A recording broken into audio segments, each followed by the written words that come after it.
Praise the lord. ఈ దిన దేవుని వాగ్దానము. మీ హృదయములను కలవరపడనీయకుడి, దేవుని యందు విశ్వాసముంచి ఉన్నారు, నా యందును విశ్వాసముంచుడి.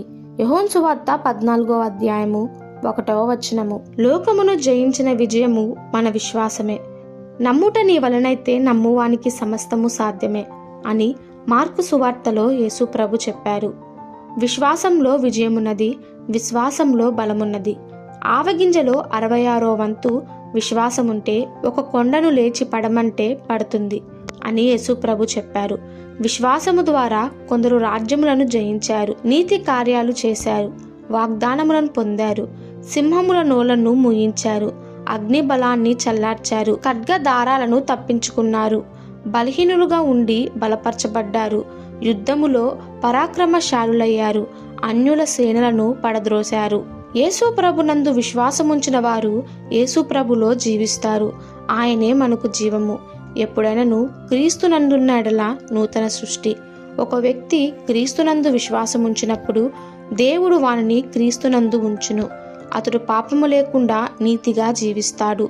అనుదిన జీవితంలో క్రీస్తులో జీవిస్తూ క్రీస్తునందు నడుచుకుంటాడు. అనగా పాప స్వభావాన్ని అనుసరించి గడపక ఆత్మానుసారముగా నడుస్తాడు. యేసు ప్రభు మన పక్షముగా ఉండగా మనం సాతాన్ని జయించగలుగుతాము.